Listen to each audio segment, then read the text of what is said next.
Welcome to the Financial Coaches Podcast, where we talk about how to build your practice from startup to scale up while being the kind of coach your clients crave. Finally, a podcast for financial coaches. Here are your hosts, Maria Casillas and Cody Sizemore.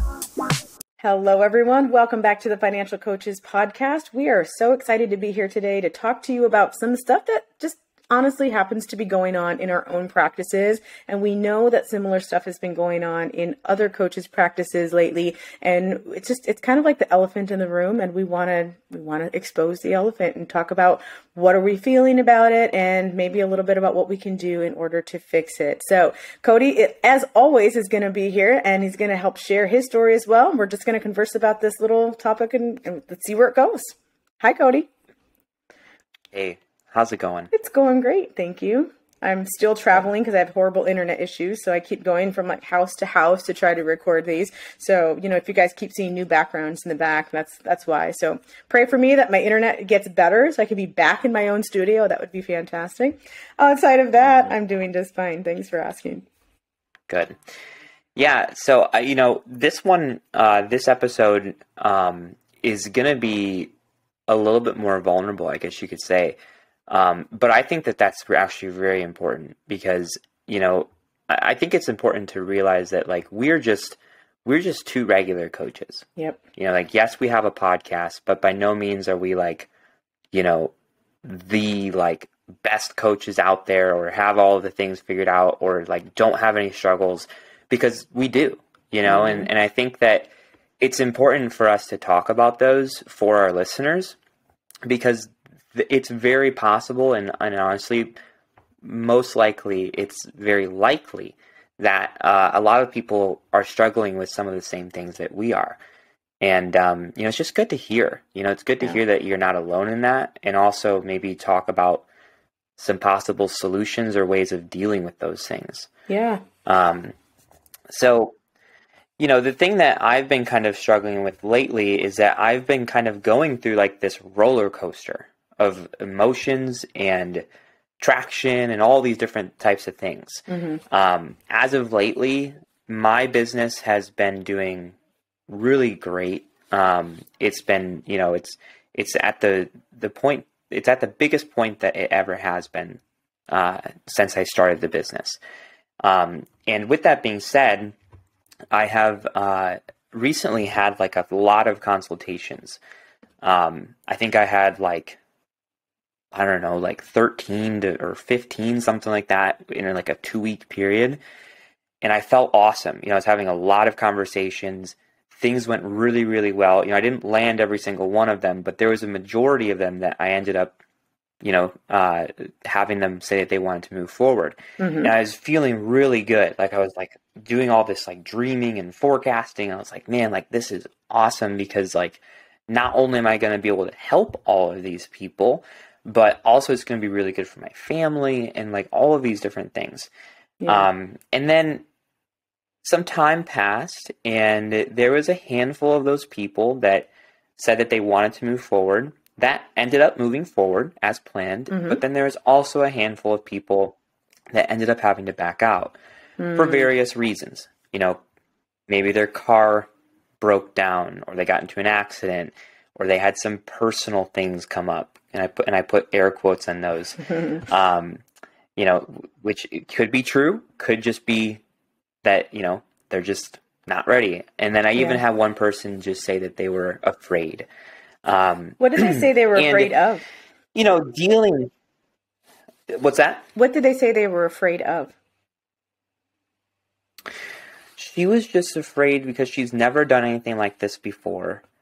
And she was like, I'm trying to like get my own place and, I have these 2 kids that I'm taking care of on my own. And, just thinking about investing into coaching is very stressful for me. And I hopped on the phone with her and I like talked her through it, everything like that for like 30 minutes. And, she said that she finally said that she was afraid. She danced around the topic quite a bit. Mm-hmm. And I finally like worked it out of her. And I was like, well, see right there is like what the, coaching is about.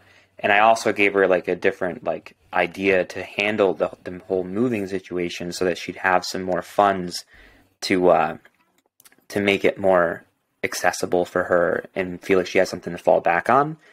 And I was like, right there too, you know, and I was like, I understand that it's a little bit scary to make that leap of faith, but it's also very scary to continue living the way that you have been, you know? And, you know, unfortunately, she ended up not moving forward, which is okay. But at the end of the day, it still took a toll on me, you know, and I think that it really took a toll on me mostly because I just want to help this person, you know?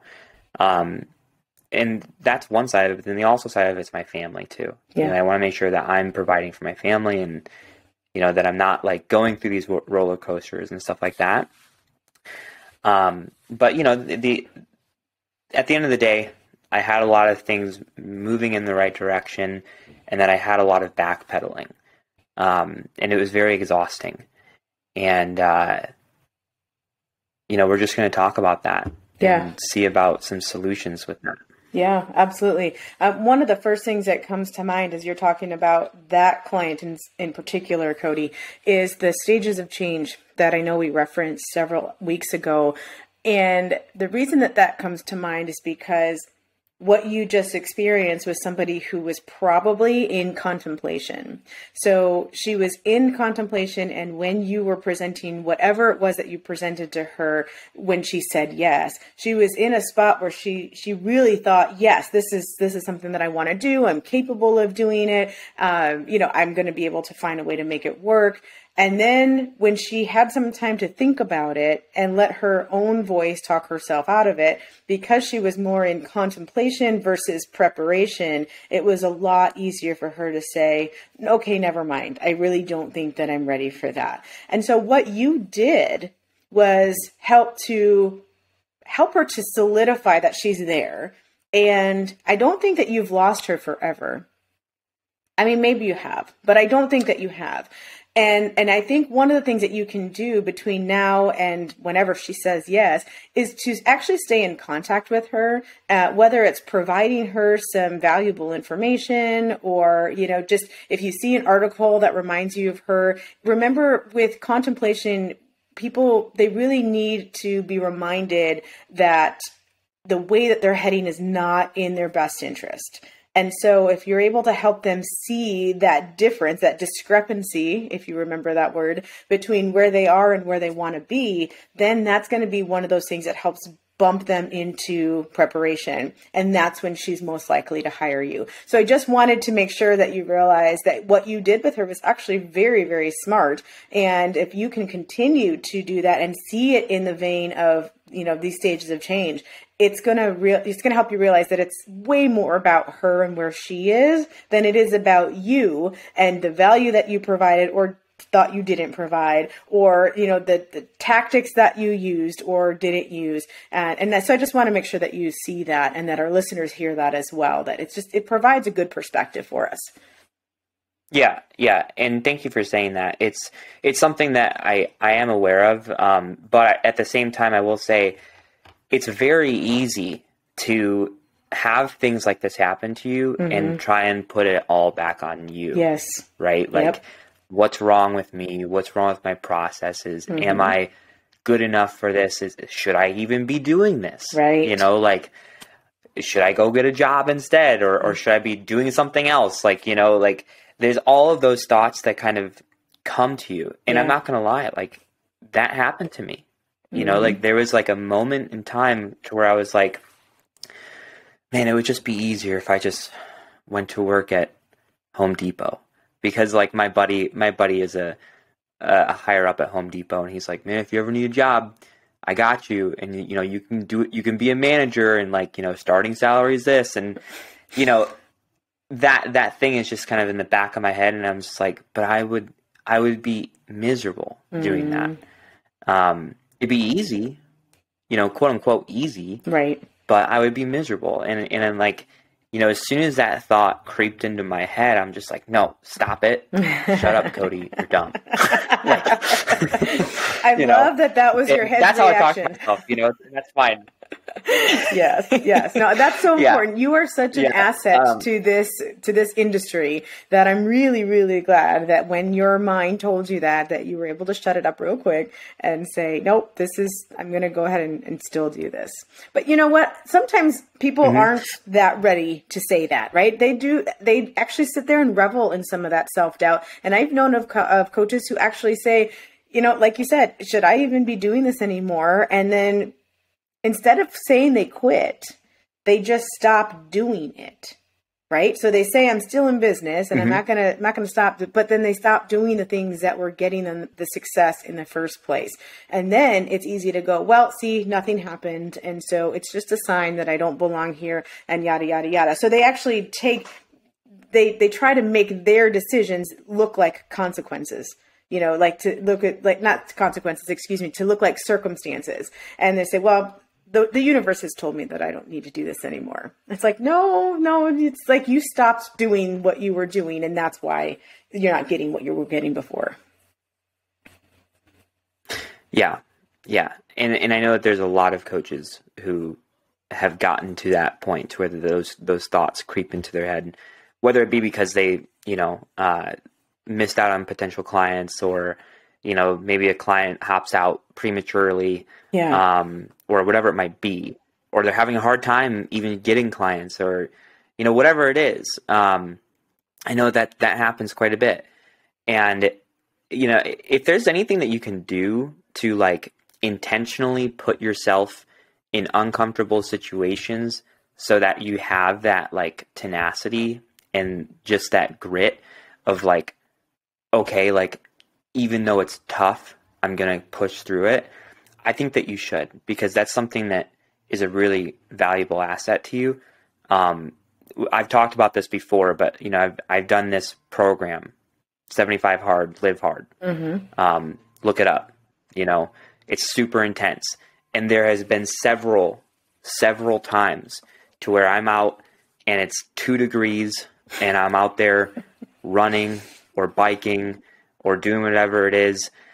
And I desperately do not want to be out there. And, like, my snot and sweat is just freezing to my beard. Do you know, like, like, instantly Dumb and Dumber. Do you remember the movie Dumb and Dumber? I mean, maybe it's because, that's instantly what came to my mind when you said that. Yeah, exactly. But, that program, it's a very zero compromise thing. And it's like, you have to push through it. And I'll be honest with you, like, I have taken those lessons and those skills that I've built from that, and I've applied it to this coaching business. And that's why, like, yes, I still have those thoughts from time to time, but I'm able to shake them off so quickly because of that. So I'm not saying that you have to do this program. If you want to, great. But if you can find something else that, like, pushes you, like, it's going to serve you. So, I mean, with that being said, though, I do want to kind of go in a different direction with this, because with my issue that I've been having recently, it's taken a really big toll on my mental and emotional health. Even my wife has noticed me be kind of, like, slumpy around the house. And she's like, everything okay? And I'm like, yep, I'm just pushing through it, and she's been supportive. She's been great. But, I think that there's some things that I'm going to be changing moving forward to try and make sure that this doesn't happen, or at least happens far less. Okay. So I'd love to share some of my ideas with you. Please. If that's okay. Okay. So with my consultation process, I'm always refining it. And I feel like I've gotten it to a really good spot to where most of the people that I hop onto, like, a formal consultation with, something like an hour or longer, most of them end up actually becoming a client, right? However, with that fall off, there's one thing that I never really did. I always said, okay, cool. They say, yep, we're in. And I'm like, awesome. So let's take that first step. And I'm like, cool, let's get you on the schedule right now. Right? I always do that. We pick a date. And then after we get the date set in stone, I'm like, okay, awesome. Got that on the books. Super excited. As far as next steps go, I'm going to shoot you an onboarding email. It's going to have just a few very short forms for you to fill out and one very short agreement, as well as payment info and like a schedule for when everything's due. When the forms, the agreement, and the payments due. Mm-hmm. And they're like, sounds great. We're excited, blah, blah, blah. And then I let them go, right? The change that I'm going to be making now is that I am going to require some form of payment when we're on the consultation. Mm-hmm. Some form of onboarding consultation thing, mm-hmm. right? Mm-hmm. And that is a little uncomfortable because I don't want to feel like I'm like a pushy salesman or anything like that. Mm-hmm. But at the same time, I don't want to feel like I'm constantly like looking behind my shoulder and wondering if these people are going to actually be clients or not, mm-hmm. you know? And it can also be difficult on the client too. You know, maybe they don't have money in savings. And it's like, okay, like how are you going to work that out? You know, you can get creative with it, but what I've decided I'm going to do is I'm going to ask them, you know, if they sign up for a full pay, then I'm going to say, can you pay now? You know, if they sign up for a payment plan for the coaching, you know, like on like a monthly basis or something like that, then I'll probably just ask for the first month before we hop off the phone. And if they're unable to do that, then I might ask for like 10% or, you know, half of the first month or something like that. But mm-hmm. just something so that they have skin in the game so that it's actually real. Yeah. You know? And I kind of wrote down like, I don't even really know if this is like a script, I guess you could say.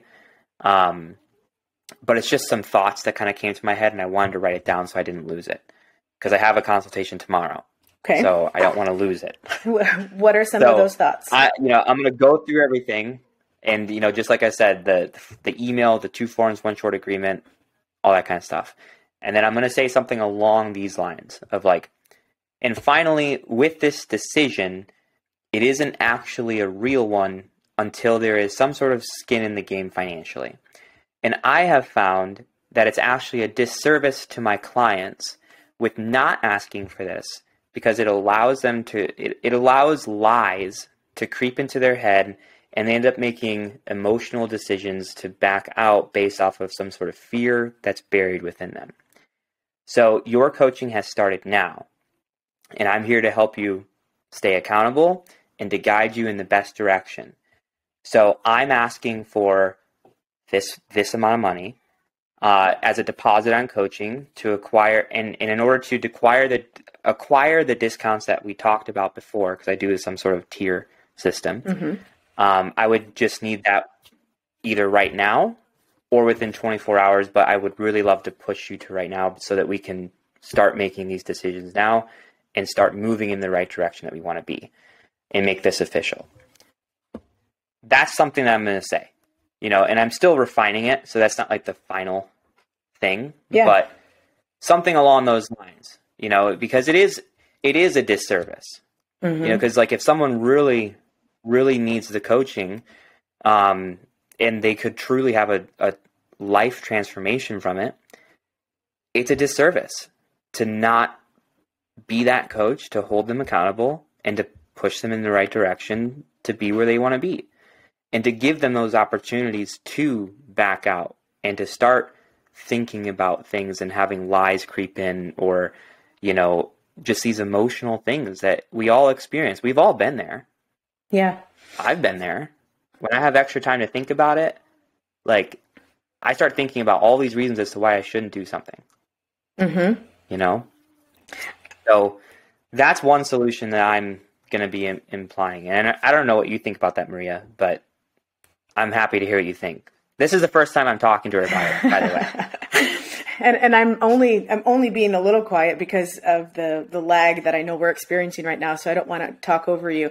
So I really do like that. One of the things that I like a lot about it is that you're giving them a heads up about what they're going to feel pretty soon. It's kind of similar to the buyer's remorse, you're going to have it. And so you, as the person who is seeing that, you're like, okay, this is going to happen. FYI, it's normal. I really do like that part. I'm curious if you could repeat though for me, the first line. It had something to do with there's not really skin in the game unless you've paid. Is that something along those lines? Could you repeat just that line for me, please? I said, finally, with this decision, it isn't actually a real decision until there's some sort of skin in the game financially. Okay, right there. And what I have found is that, it's actually a disservice, blah, blah, blah. Yeah. So that part is probably one that I would tweak just a little bit. And I don't know if that's because of my own stuff going on in my head, the discomforts about all that. But I don't think it is. I think I would love to see that reframed in a more positive way.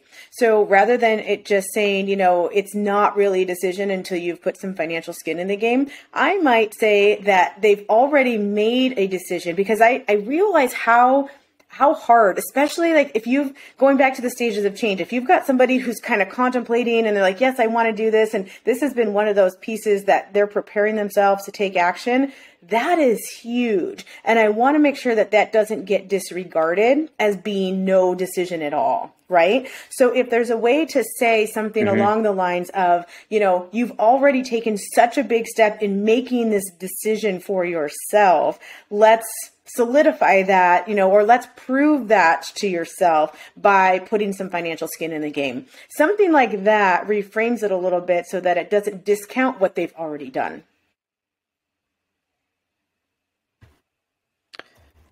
Yeah. I'm literally typing this out right now. So you all are witnessing our own little session. You guys might be taking notes, but I am too. But how did that feel to hear it?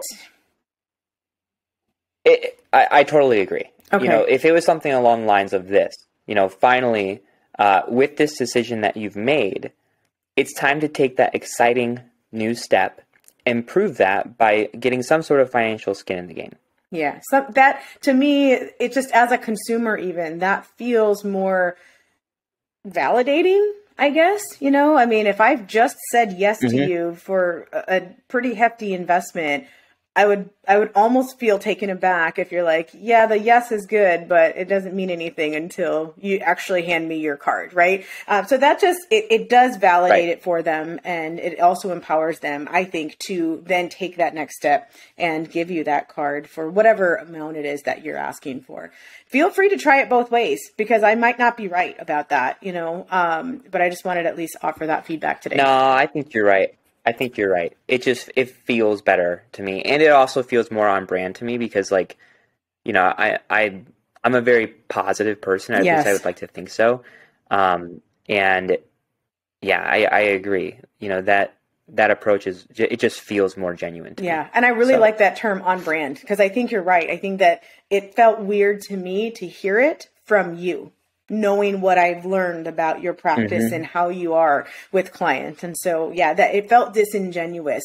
And I knew you didn't want to sound like a slimy salesperson, because you're not one. So hopefully a little tweak like that will make it feel better. I can't wait to hear how it turns out when you actually try them out. I feel like it's going to be the game changer. Cool.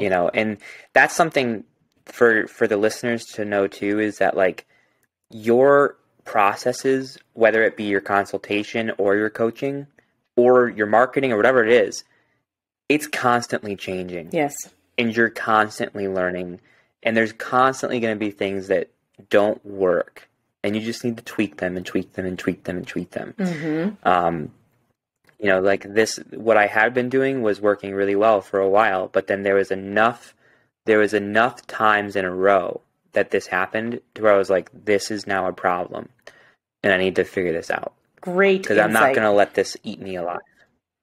Yeah. Yeah. That whole part right there about, it was working for a while, but then it didn't work enough times in a row. I think that's so important for us to realize, that it's feedback. Everything we do is feedback. It's not failure, right? And so if you're feeling in any way, like Cody was talking about at the beginning of this episode, that, you've tried something and you're not getting those results that you wanted, don't necessarily second guess yourself. First, start to tweak the process. Just go and get more feedback over and over and over and figure out what is about the process that they're responding to, or where do they turn off? Like, where do they just turn off the switch and stop listening to you? Because it might just be 2 or 3 words that you're using. Language is so important that sometimes we tell people what the answer is without even realize we're doing that. Mm-hmm. Just with the words that we're using. That's something I've learned the hard way too. Is I've realized that, like, I need to be very intentional with the words that I'm using, because even like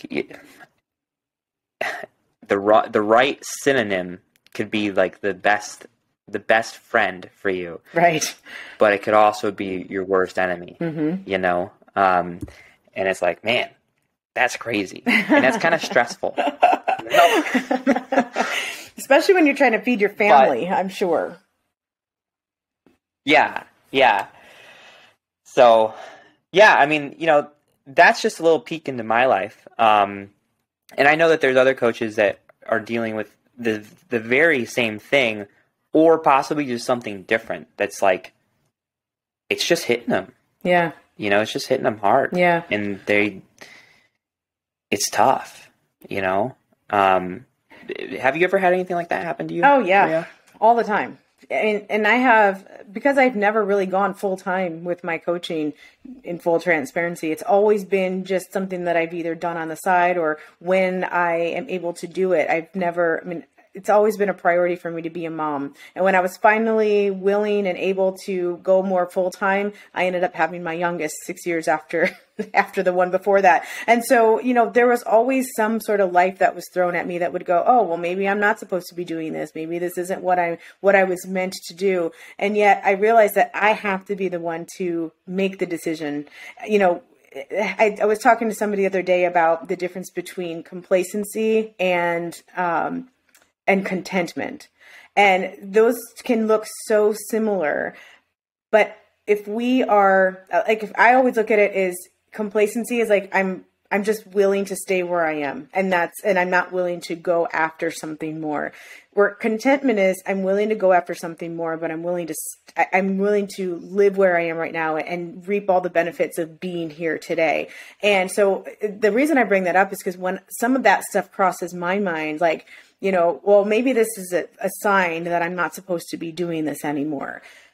Well, I don't know about that. You can still go chase your dreams, and still go try to do that thing that you want to do.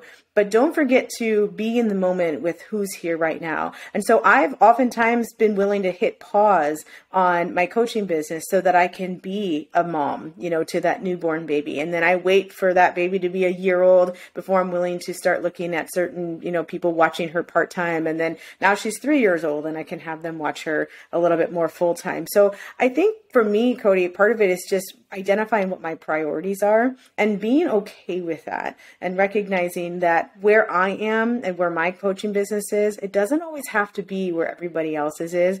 And that journey is just going to look different for me than it is someone else. I think another thing that was a huge game changer for me, and I'm going to encourage our listeners to hear this.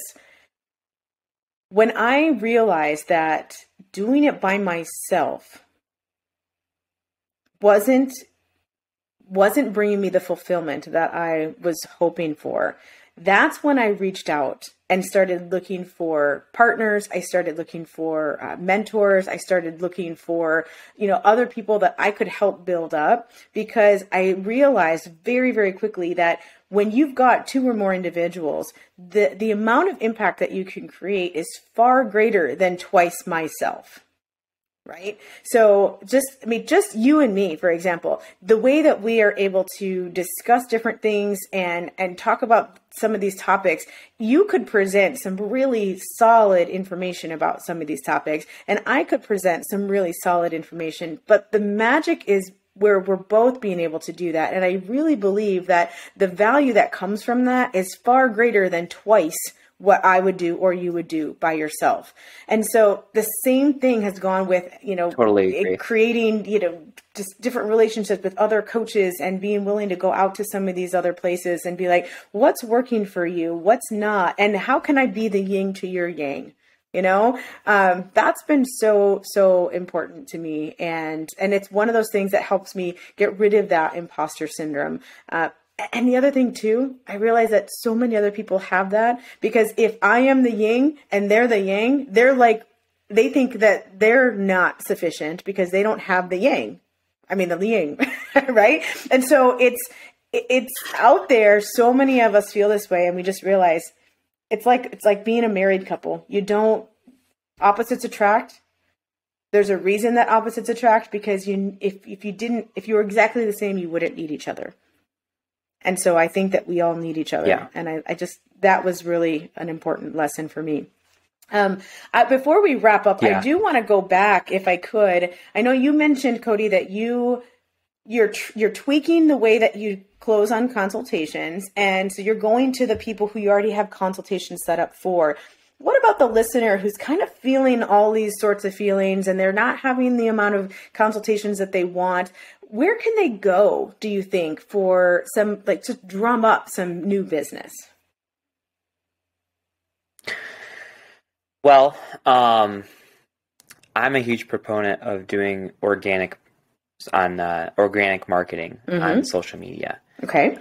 Just staying consistent with it, doing some value long form posts, doing some stories that are interactive with the polls, doing even some very shorter posts that are they're almost I think they're called engagement posts, or action posts, one of the two, to where it's you tell them hey, I have this thing, or I have this answer to this thing. Do you want it? Mm-hmm. And then they comment, yes, yes, yes. And then you reach out to them, there's a lot of different things you can do, but that's one thing that I do. I know that there's a lot of other ways to do it. There's a lot of, you can go to networking conferences. You can do a presentation at your local library. You can hit up maybe some people that are realtors or whoever. There's a lot of different ways to get your message out. Yeah, and to drum up new business. Let me ask you this now. What do you see value in going back to old business? Oh yeah.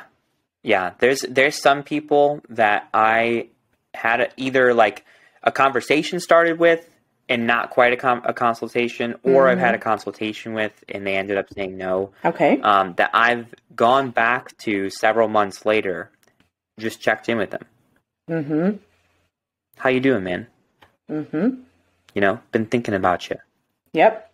That kind of thing. Yeah, I'm so glad you said that. Yeah, because... And then we get on a call. Yes. And I think sometimes now this is bringing this whole conversation full circle, right? So I think sometimes when somebody says no, whether we're asking them to be a beta client or we're asking them to actually pay us, or, they've shown interest on one of those engagement posts, but then they just kind of dropped off the face of the earth when we tried to actually engage them. Whatever the case may be, if we are stuck in our heads that it's something we said, something we did, something we didn't say, something we didn't do, we might just kind of almost be embarrassed and not go back for fear of they're going to remember me as that one who didn't say this thing that we did. Whereas if we realize that, it probably had something to do with who they are or the stage that they were in or the circumstances surrounding their lives at that time, now we can go back 6 months from now and say, I've been thinking about you, just like you said. Or if you see an article that reminds you of that problem that they had, hey, I saw this solution and know you had that problem 6 months ago or 3 months ago.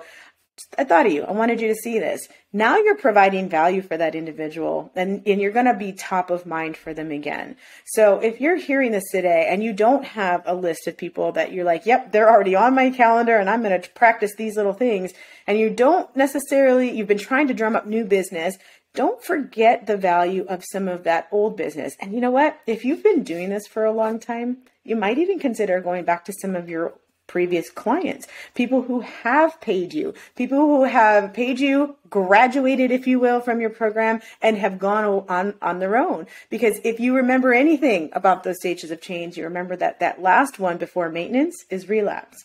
And so they might have fallen off the wagon. And they might have, reverted back to some old habits. And maybe it's only one or two old habits that they reverted back to. But if they're embarrassed about that, they're not going to come to you. But if you reach out to them and remind them that, 80% of the people who go through your program tend to go back to one of their bad habits, and that you don't want that to be the thing that derails them, they might just reach back out to you and then re-engage. Yeah.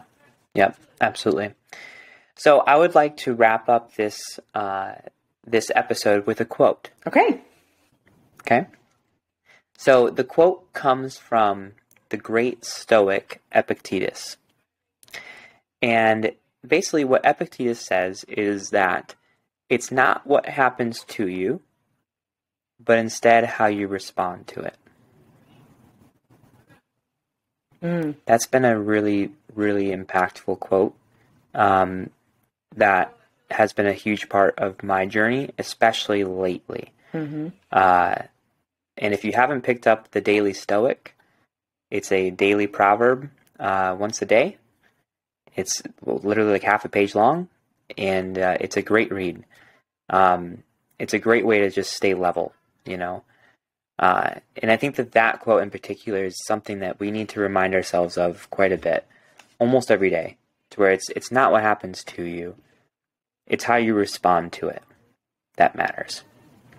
Yes, and just to add one small tale to that, one of the individual coaches that I've invested in taught me years ago, and I've absolutely loved it. It's very much along those same lines, is when you feel like something is happening to you, part of the way that you respond to that is ask, why is it happening for you? Rather than asking, why is it happening to you? And if you can find the lesson in whatever is happening, you're going to turn that into gratitude instead of, self-loathing. And it's going to just make all the difference as to how you respond to it. So I love that quote. And it sounds like this was probably a spinoff of that specific quote. So thank you for sharing that. It's a great place to end today.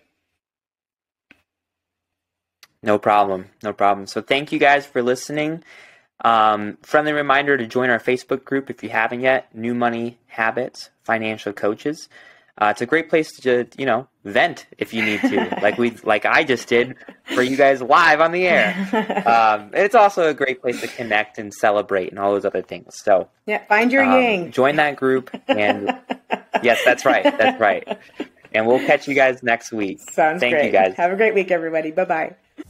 Thank you for listening to the Financial Coaches Podcast, brought to you by New Money Habits and Sizemore Financial Coaching. Submit your questions to our host by emailing podcast@newmoneyhabits.com. Be sure to subscribe to be notified of future episodes and join our growing group of like-minded coaches on Facebook. And until next time, happy coaching. Music provided by Summer School.